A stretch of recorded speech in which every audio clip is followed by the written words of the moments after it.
lo que es la obra de la redención. Pero en sí, mis hermanos, acuérdense en que vimos hace 8 días que la idea es tratar términos. Entonces, ¿qué es redención? La palabra redención no es otra que pago. En sí Dios pagó, nosotros somos comprados a precio de, pago, de sangre. Pero lo que sí nos enseña la Biblia es que la palabra redención va más allá. Utiliza tres términos, lo que es el agora, el hexagorazo y el lutro. Esas tres palabras significan, la primera significa mercado, que era donde vendían a los esclavos. La segunda es que sacaban de allí el hexagorazo, la misma palabra de eclesía, sacados. Y la última, lutro, es dejados libres. Nosotros antes éramos esclavos del pecado, pero ahora por la pura gracia de nuestro Señor y Salvador somos libres. Y conoceréis la verdad y la verdad os hará libres, dice nuestro Señor. En ese orden de ideas, lo que nosotros estamos viendo en estas noches es ver cómo Dios en un solo plan, en un solo formato, y para que fuera entendible, nos puso su plan de redención. ¿Dónde? En la palabra de Dios. ¿Qué estamos haciendo nosotros? Realmente es leyéndola. Realmente es leyéndola. Llegamos al libro de los jueces. Llegamos al libro, antes estábamos viendo que Josué es un libro donde conquistaban. Aquí el libro de jueces ya es más inestabilidad. ¿Pero qué es la palabra inestabilidad? Es más bien una inseguridad, una inconsistencia, un vaivén, un desequilibrio. Y eso es lo que realmente nos pasa a todos los seres humanos cuando estamos sin Cristo y sin Dios. Es lo que realmente sucede. Entonces dice así la palabra de Dios en este libro que se llama Jueces, que es una completa inestabilidad. Vamos a estar viendo los capítulos del 1 en adelante, entendiendo de que el Señor nos muestra en el capítulo 1, 2, 3, 4. Vamos a ver hasta el capítulo 3, 6 más o menos, una conquista inconclusa. Una conquista inconclusa. Si estamos rayando nuestras Biblias o marcándolas más bien, ahí arribita del 1 coloquémosle una conquista inconclusa. Porque es que este capítulo contiene una serie de narraciones que se refieren al establecimiento de algunas tribus de Israel en sus respectivos territorios, como ya los vimos más o menos en el mapa cómo estaban ubicados. Tales narraciones son de mucha importancia, mis hermanos, porque completan y combinan la información transmitida que quedamos en el libro de Josué. Entonces, ¿qué pasa? El libro de Josué nos presenta a nosotros la conquista de Canaán como una acción rápida, concertada, total. Aquí en Jueces, todo lo contrario. Se habla de una ocupación mucho más lenta, mucho más difícil, porque al comienzo fue solamente parcial y sin un plan en conjunto. Mis hermanos, nosotros a veces por no caminar en conjunto, siempre vamos a desfallecer, siempre va a haber algo que vaya a desfallecer. Vamos a leer del 1 al 7, Jueces, capítulo 1, versículos del 1 al 7, entendiendo que está dividido, pero dice así: aconteció después de la muerte de Josué que los hijos de Israel consultaron a Jehová diciendo: ¿quién de nosotros subirá primero a pelear contra los cananeos? Y Jehová respondió: Judá subirá. He aquí que yo he entregado la tierra en sus manos.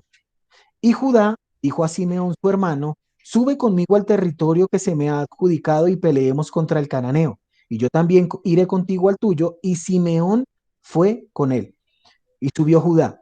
Y Jehová entregó en sus manos al cananeo y al fereceo, e hirieron de ellos en Bezec a 10,000 hombres. Y hallaron a Adoni Bezec en Bezec y pelearon contra él y derrotaron al cananeo y al fereceo. Mas Adoni Bezec huyó y le siguieron y le prendieron y le cortaron los pulgares de las manos y de los pies. Entonces dijo a Adoni Bezec: 70 reyes cortados los pulgares de sus manos y de sus pies recogían las migajas debajo de mi mesa, como yo hice, así me ha pagado Dios. Y le llevaron a Jerusalén, donde murió. Mis hermanos, si nos damos cuenta, estos versículos, sobre todo del 1 al 3, revelan la importancia que haya un líder que, ojo con esto, revela la importancia que haya un líder que guíe, administre, corrija e inspira al pueblo. Un líder que guíe, que administre, que corrija, que inspira al pueblo. A raíz de la muerte de Josué, el pueblo todavía tenía la costumbre de consultar a Jehová. Antes de emprender cualquier acción, ellos consultaban a Dios. También revela el espíritu de cooperación que prevalecía entre las tribus, reconociéndose como tribus hermanas. Pero mis hermanos, más adelante no había un guía que tomara el lugar de Josué. Todo se volvió un desorden y un caos total. ¿Por qué? Porque donde no hay un líder que guíe, administre, corrige e inspire, va a ser desordenado y caótico. Por eso el pueblo veía esto y no escarmentaba. La pregunta, ¿quién subirá? Nos damos cuenta que Josué había dirigido a las fuerzas israelitas en la conquista de Canaán y la tierra conquistada había sido ya distribuida entre las 12 tribus de Israel. Pero a la muerte del líder, el pueblo anhelaba saber quién los guiaría en las próximas campañas, ya que quedaba mucho territorio como lo vimos en el libro de Josué. Por eso no hay necesidad de hacer introducción, porque la hemos venido viendo detalle a detalle. Y bueno, ¿cómo consultaban? Pues realmente para efectuar este tipo de consultas solía plantearse la pregunta, o sea, primero preguntaban, como lo hicieron, y luego el sacerdote extraía las suertes contenidas en el efod. Nosotros lo vimos, Urim y Tumim, a fin de obtener del Señor como respuesta un sí o un no. En esta ocasión, como en otras, se buscó el consejo de Dios por medio del Urim y el Tumim. ¿Acudiendo a quién? Al sumo sacerdote. ¿Quién era? Bueno, según la historia, según lo que hemos venido viendo organizadamente, era Finés. Judá subiría. Mis hermanos, recordemos el privilegio citado por Jacob cuando bendijo a sus hijos, bendijo a Judá. ¿Por qué? Por dirección divina. Y su mandato de que tomaría la iniciativa en los enfrentamientos siguientes. Es de mucha importancia esto, pues el éxito de sus armas animaría a las otras tribus a hacer pruebas similares.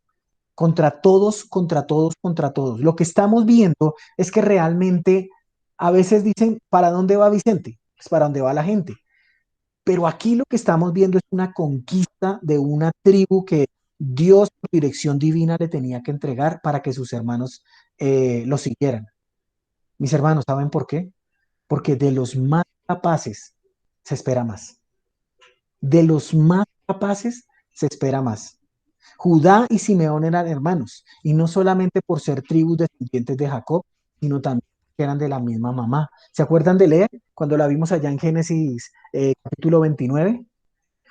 Las campañas de Judá, si lo vamos a ver, se dividen en dos movimientos principales. El primero, perdón, lo vamos a ver en el capítulo 1, hasta el 40 y hasta el 8, más o menos, del 4 al 8, y el siguiente lo vamos a ver del 9 hacia el 18. ¿Listo? Entonces, eso es lo que vamos a ver. El punto central de todo esto es Jerusalén. En la Biblia, si lo vamos a ver, todo viaje a Jerusalén es para arriba y todo movimiento desde Jerusalén es para abajo. Hacemos de cuenta, cuando alguien viene aquí a Bogotá y viene de un pueblo lejano, como por ejemplo el Llano, allá tienen la costumbre de decir para abajo hacia allá, porque las corrientes del río ellos la asimilan hacia allá. Nosotros como bogotanos tenemos la costumbre de decir que para mi derecha, en este caso, o sea, para el oriente, es para arriba, porque nosotros miramos hacia arriba, hacia Monserrate. Entonces, todo el que sube es para Monserrate, entonces dice para arriba. Y cuando uno baja de Monserrate es hacia abajo. Entonces, realmente Judá tenía ese privilegio. Y siempre tenemos que tener en cuenta de que estamos viendo el plan de redención. Mis hermanos, Cristo vino de la tribu de Judá. Ahora bien, ellos hablaron y preguntaron a Dios. ¿Cómo pedir consejos y dirección a Dios? ¡Guau! ¡Qué pregunta! A veces la gente dice, venga, ¿cómo hago? ¿Cómo hago yo para pedirle un consejo a Dios? Una dirección de parte de Dios. Pues realmente, mis hermanos, esto es algo muy difícil de enseñar, muy difícil, porque es que es sencillo. Primero, por medio de las Sagradas Escrituras, por medio de la palabra de Dios.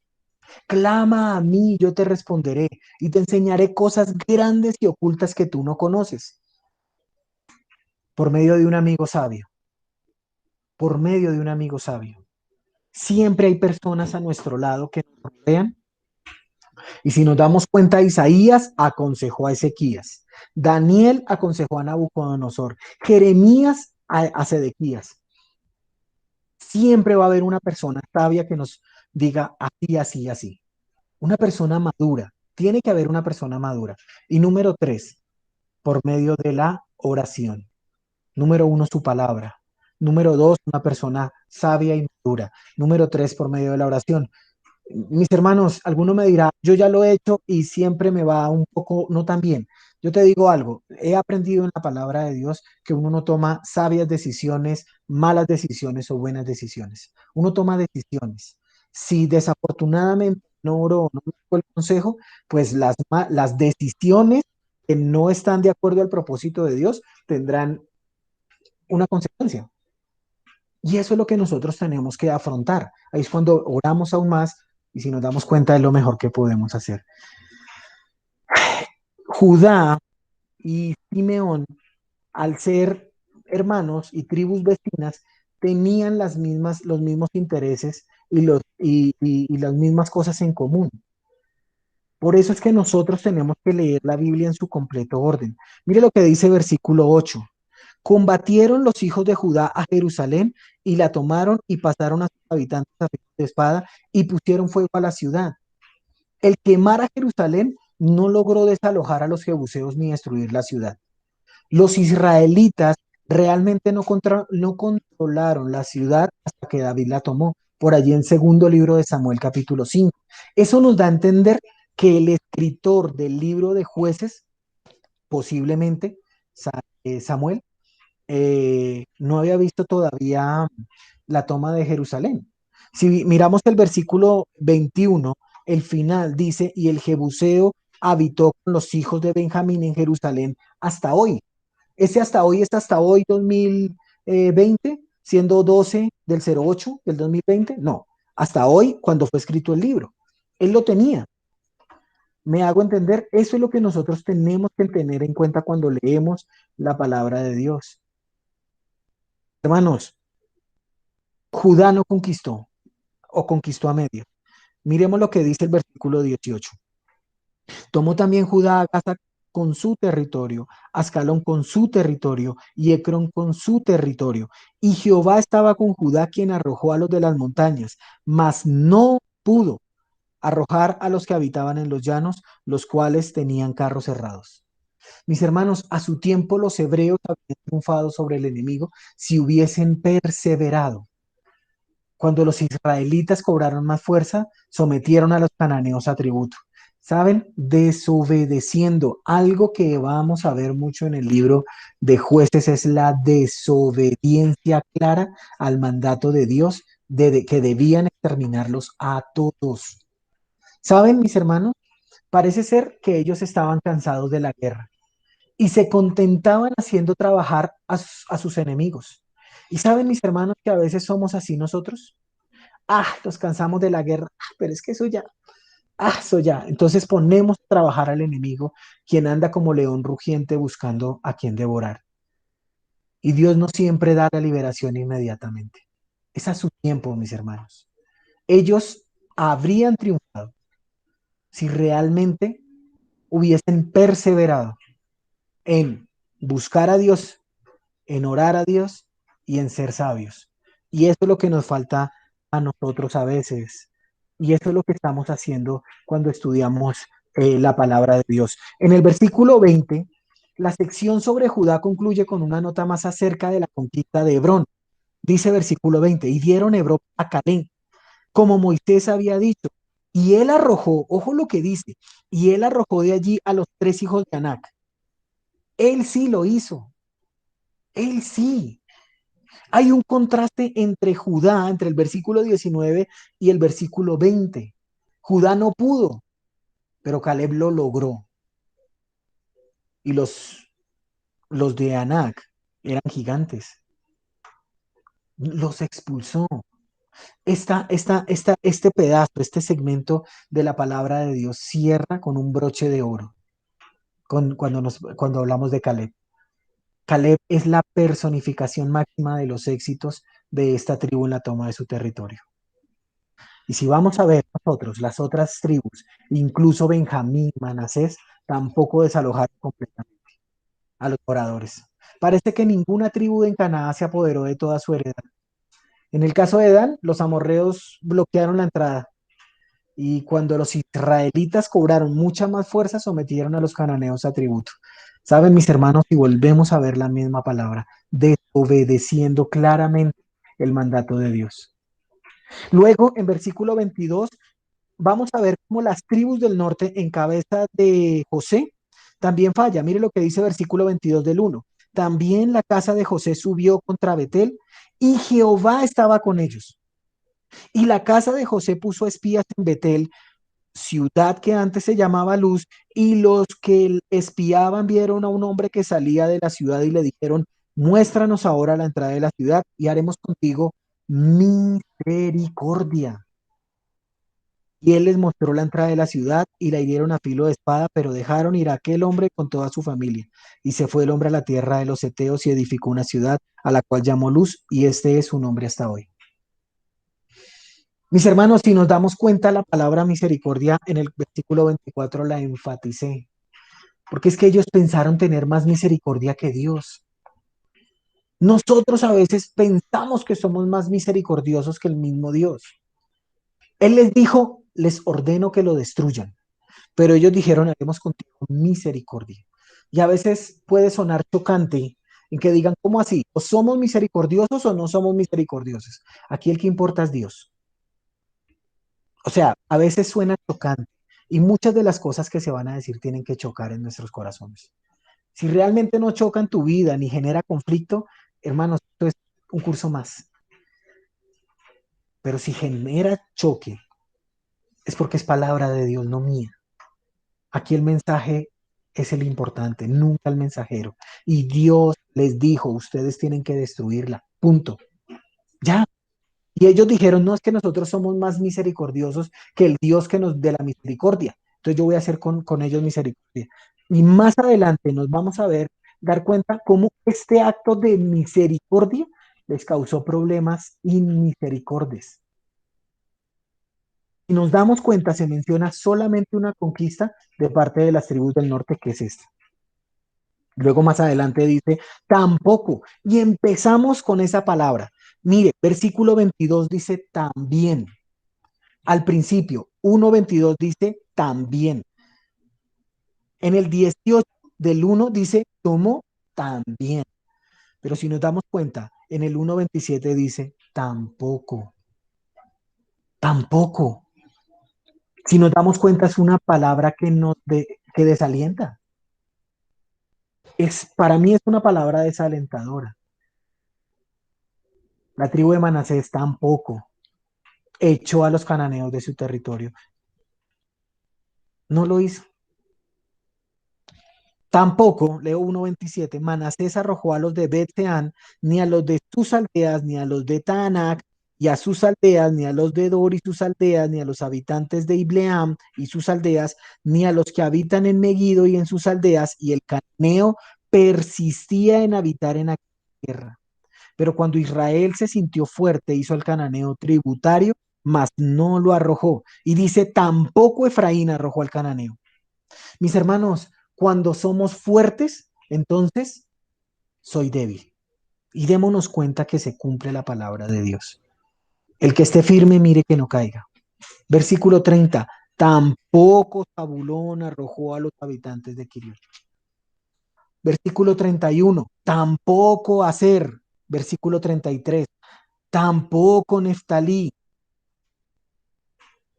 Mis hermanos, realmente el versículo 35 dice que el amorreo persistió en habitar en el monte de Eres, en Ajalón y en Saalbim, pero cuando la casa de Josué cobró fuerzas, lo hizo tributario. ¿Y qué error tan grande? Qué error tan grande.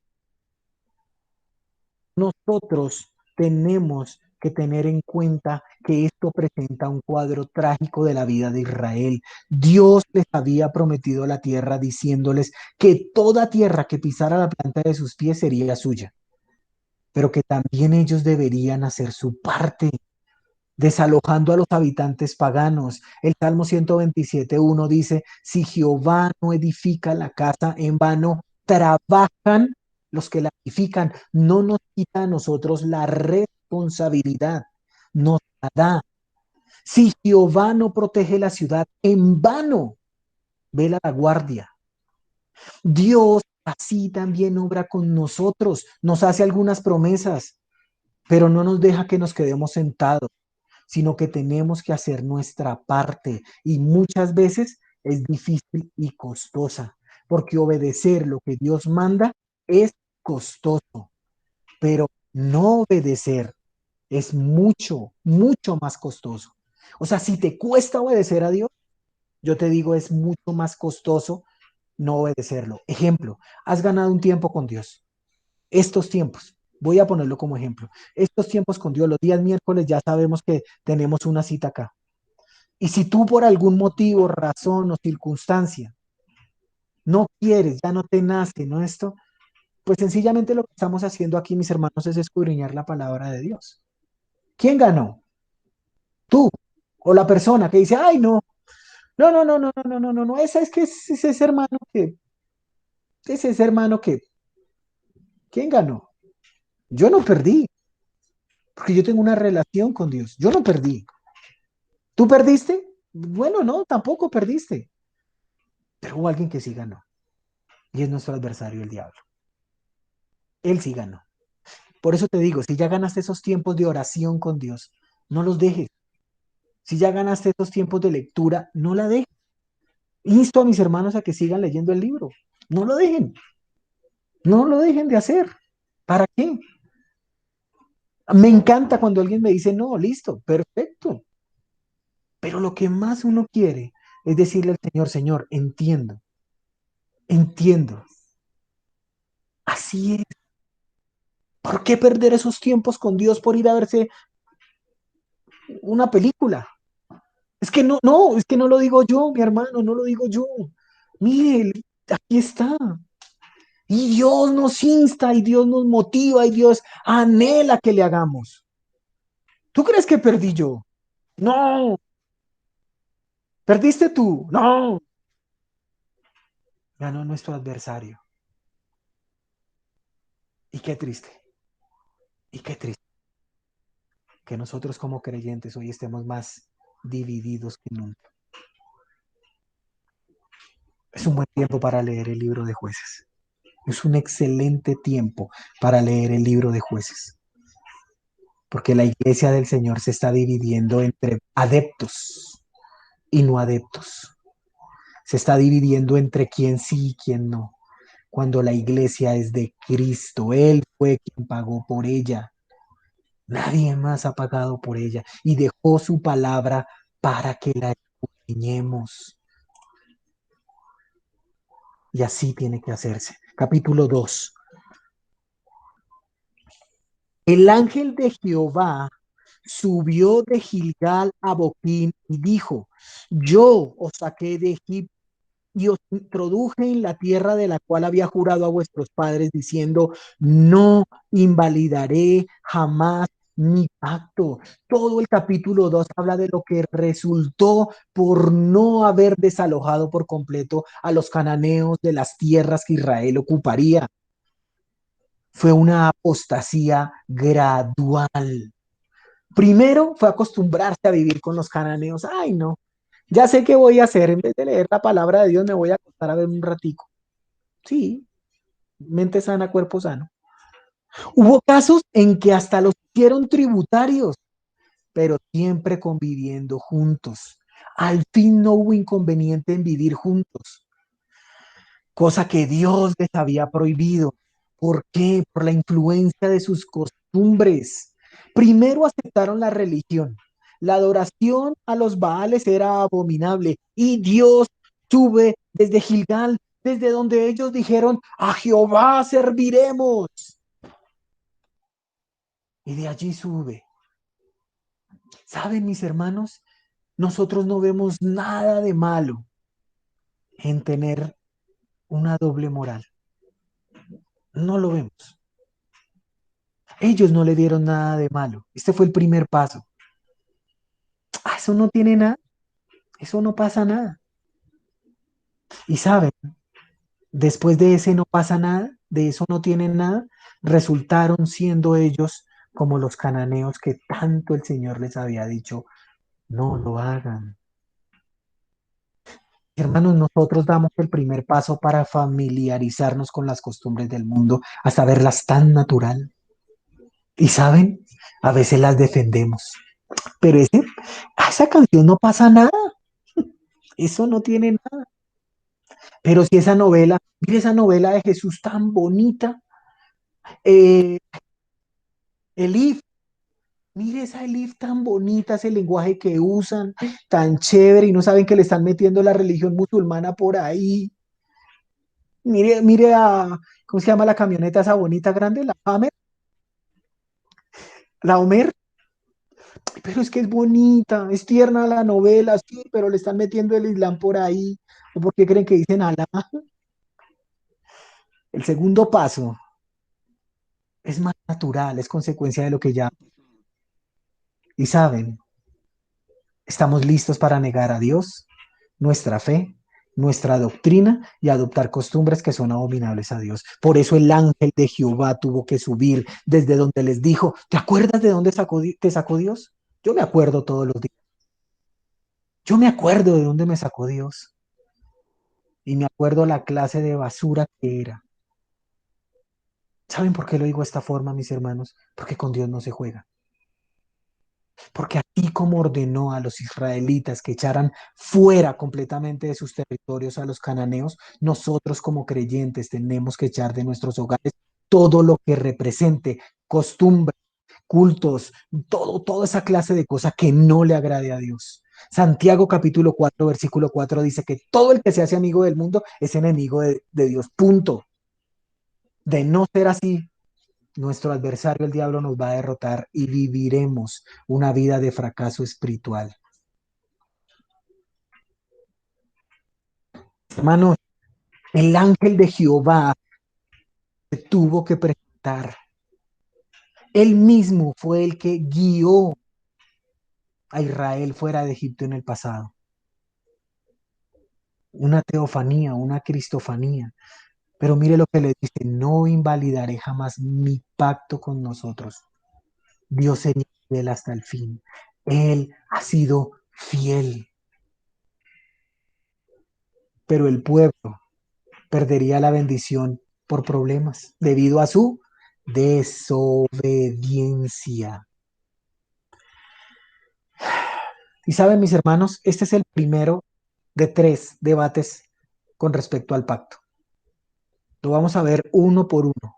Jehová ha derramado sus favores sobre Israel. Ha sido fiel a sus promesas. Israel, en cambio, no ha cumplido con su parte del pacto. ¿Saben, mis hermanos? Y de aquí para arriba, Dios los va a amenazar con castigar a su pueblo.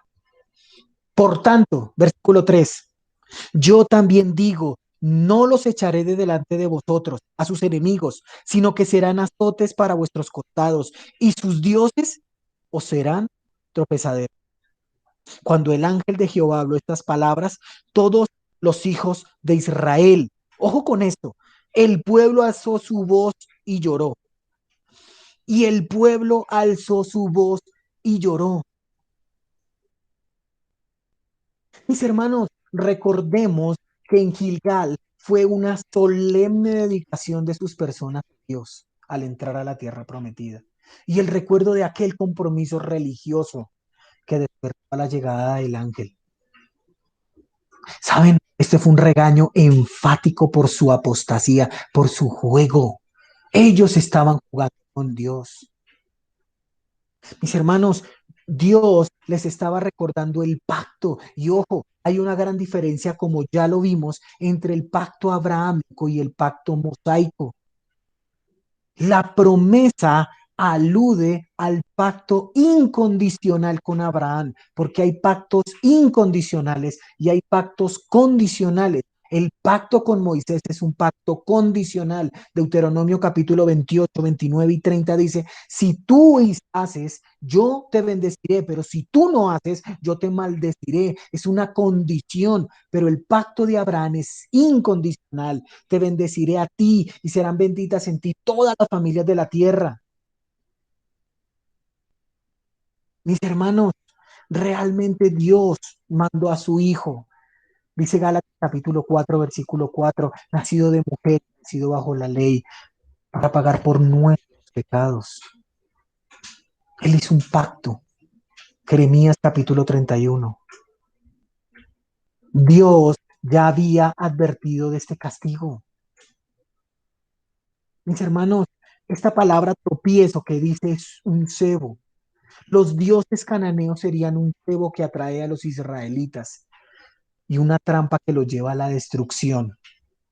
Cuenta el corresponsal que en el Amazonas, para cazar a los micos, a los monos, en una jaula meten maní como cacahuate, pero el hoyo donde puede meter la mano cabe exactamente la mano del mono abierta, así, y entonces el mono mete la manito, coge sus semillitas o sus cacahuates, pero al cerrar la mano, por ende, la mano ya coge otro grosor y dicen que no pueden soltar, no puede liberarse de la trampa que tienen porque no quieren soltar las semillas. No sé si me hice entender con esta ilustración, pero ellos, los monos, no quieren abrir la mano y cerrar eso para ser libres.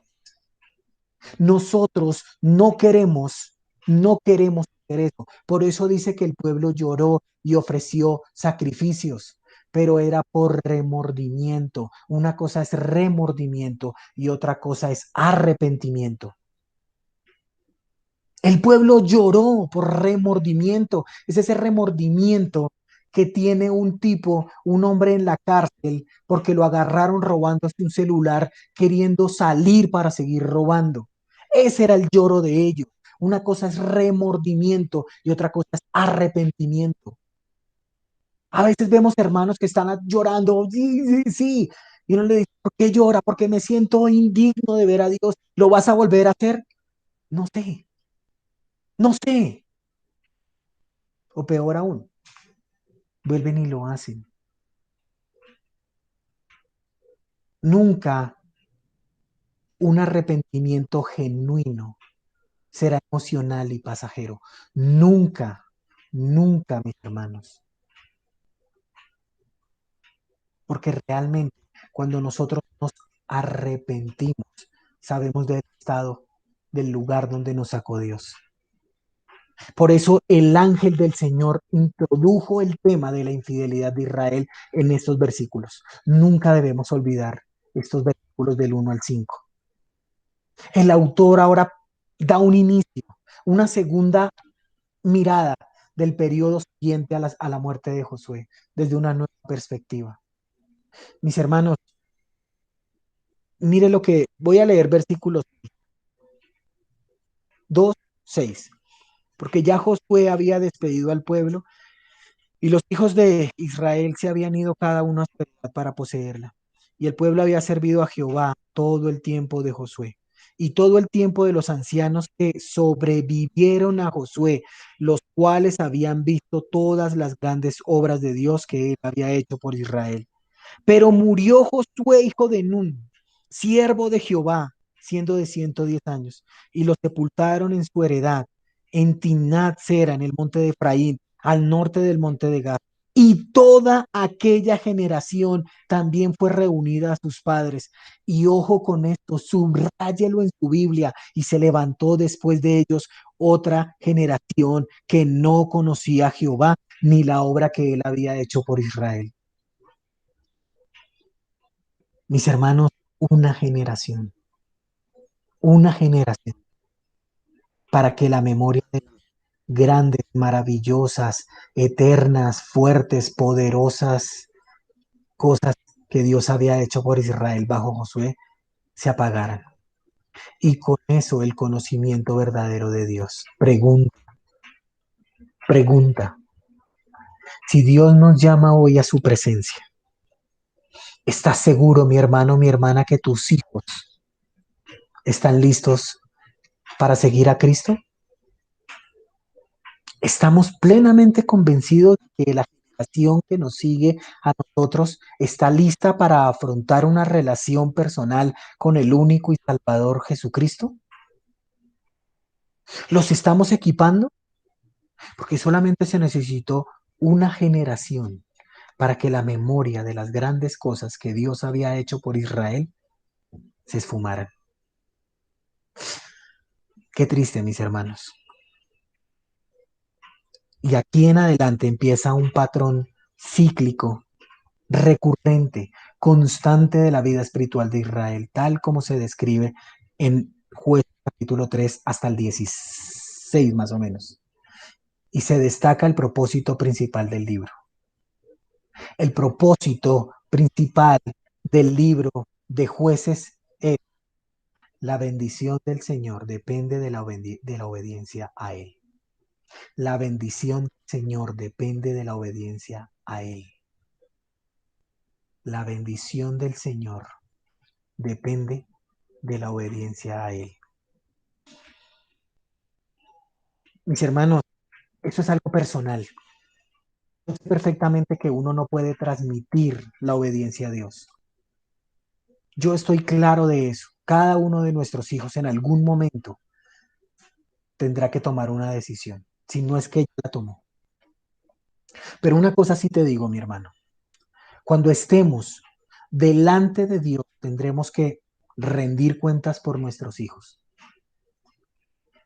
Y yo lo único que podré responder no es si fue salvo o no fue salvo, sino, Señor, lo que tú me dijiste que hiciera, eso hice. Y no fue ser el amigo de mi hijo, no fue ser el partner de mi hijo, el alcahueta de mi hijo, el buena persona con mi hijo, el que le brindaba a mi hijo. No, mis hermanos, Dios me dijo que yo debía ser el papá de mi hijo y estorbarle su pecado. Punto. Si yo permito que mi hijo esté hasta las 11 de la noche viendo la novela, ¿es culpa de él o mía teniendo 11 años, mi hija mayor? Por eso viene este ciclo, esta rutina de Israel que vivió en todo este periodo de la historia. Es un cuento de nunca acabar, que solo por la misericordia de Jehová pudieron sobrevivir como nación y gozar del favor de Dios, porque la desobediencia trae en sí castigo. Solo por la misericordia de Dios pudieron sobrevivir. Se apartaron sirviendo a los Baales y Dios los castigó entregándolos a las rapiñas de los pueblos vecinos. Entonces se acordaban de Dios y clamaban a Él. ¿Qué hacía Dios? Dios se compadece de su pueblo y levanta un caudillo que los liberta. Ese es el círculo, mis hermanos. Ese es el círculo. Cuando yo estoy bien, la peor prueba que puede pasar el ser humano es cuando está bien, cuando está en tiempo de prosperidad. Ellos ya libres gozaban de paz y prosperidad por un tiempo, pero ya viéndose prósperos, se olvidaban de Dios, se iban tras dioses ajenos a practicar costumbres que les estaban prohibidas y continuaban con el círculo. Vamos a ver el círculo que nos lo explica la palabra de Dios. 2:11. Ese es el primero de este círculo. Dice: después los hijos de Israel hicieron lo malo ante los ojos de Jehová y sirvieron a los Baales. Dejaron a Jehová, el Dios de sus padres, que los había sacado de la tierra de Egipto, y se fueron tras otros dioses, los dioses de los pueblos que estaban en sus alrededores, a los cuales adoraron y provocaron a ira a Jehová, y dejaron a Jehová y adoraron a Baal y a Astarot. Primer punto, hicieron lo malo. Ellos estaban tranquilos. Segundo punto, versículo 14. Y se encendió contra Israel el furor de Jehová, el cual los entregó en manos de robadores que los despojaron y los vendió, ojo con esta palabra, los vendió en manos de sus enemigos de alrededor y no pudieron ya hacer frente a sus enemigos. Por donde quiera que salían, la mano de Jehová estaba contra ellos para mal.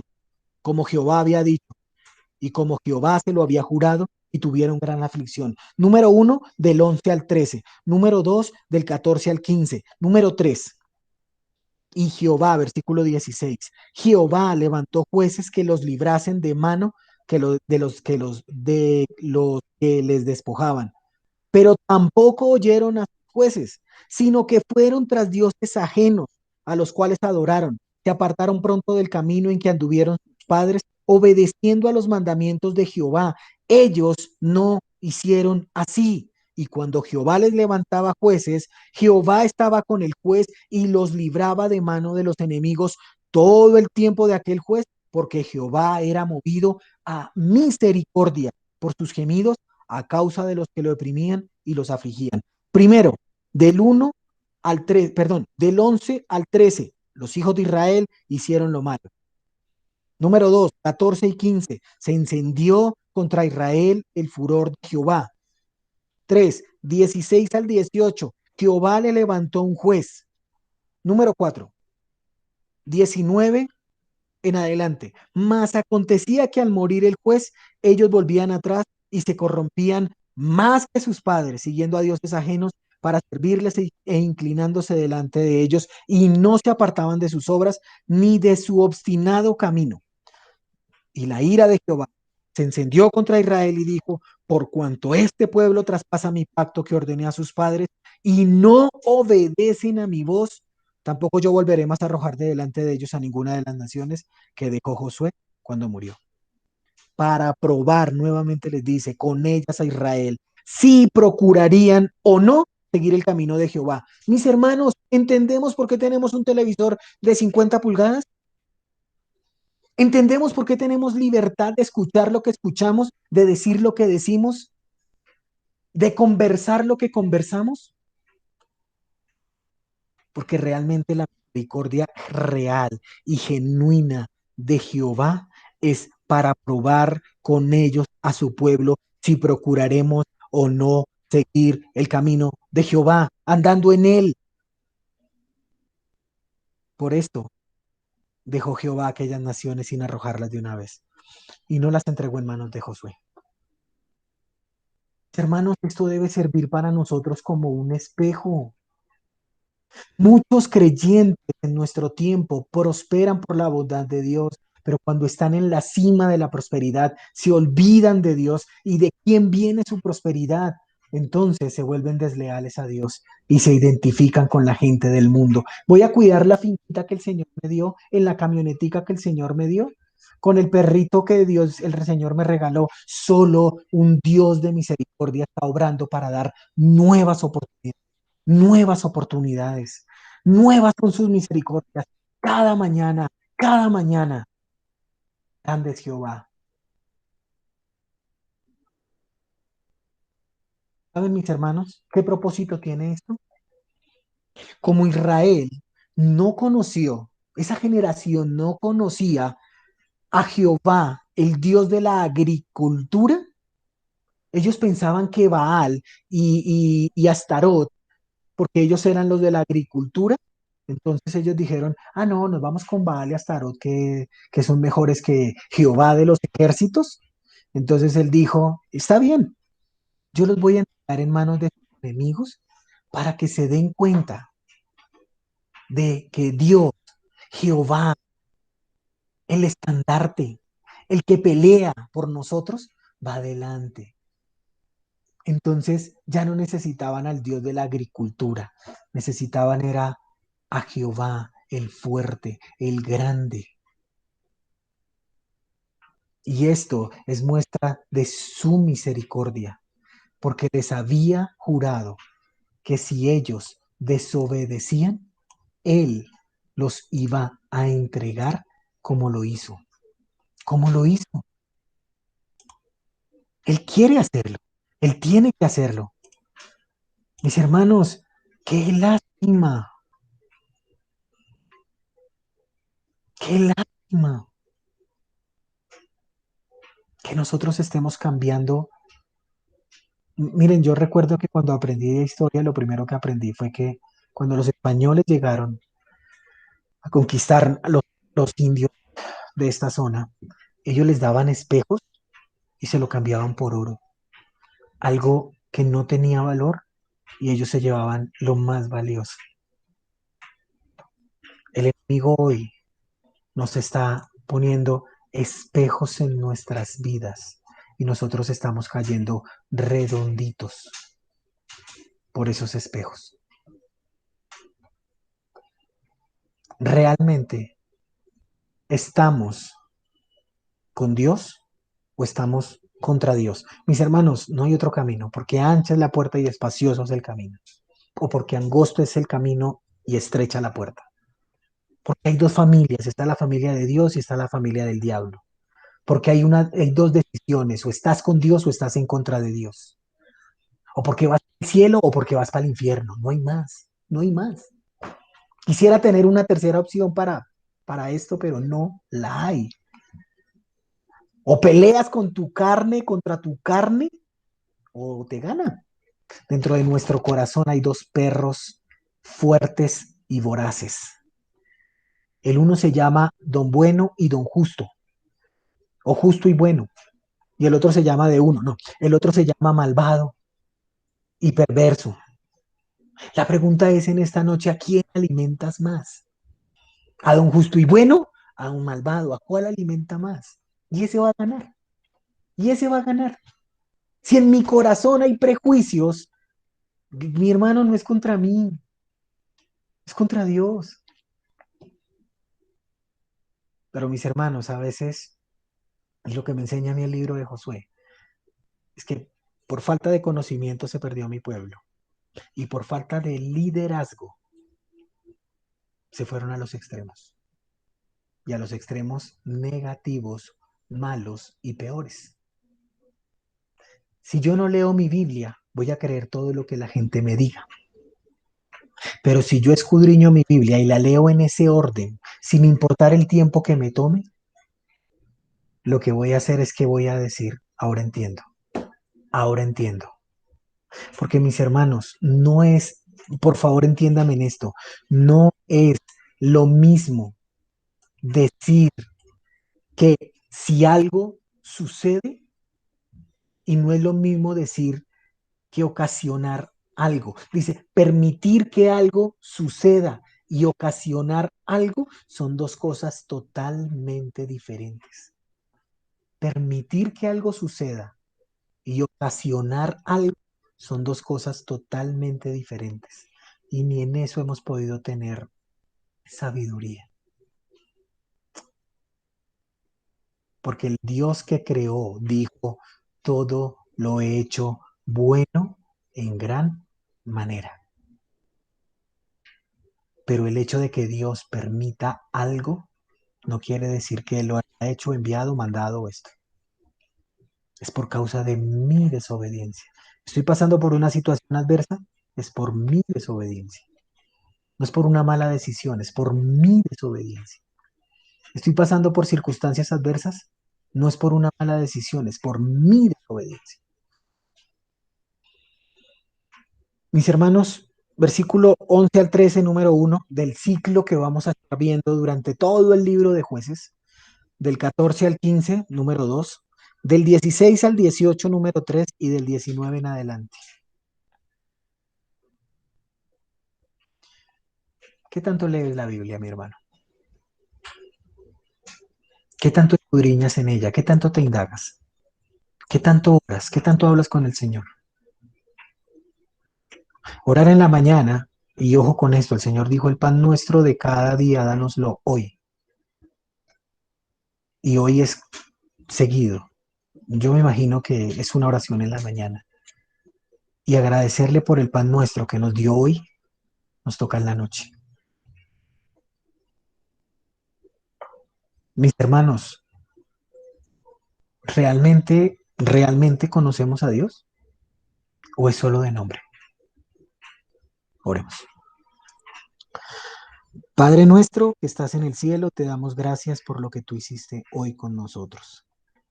Señor, gracias por tu lluvia, gracias por el frío, gracias por el techo, gracias por las pruebas, gracias por el alimento, gracias por la familia, Gracias por tu palabra.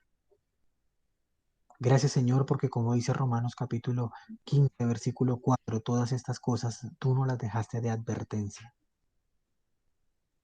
Y gracias, Señor, por una salvación tan grande. Oramos agradecidos en el nombre de Jesús. Amén.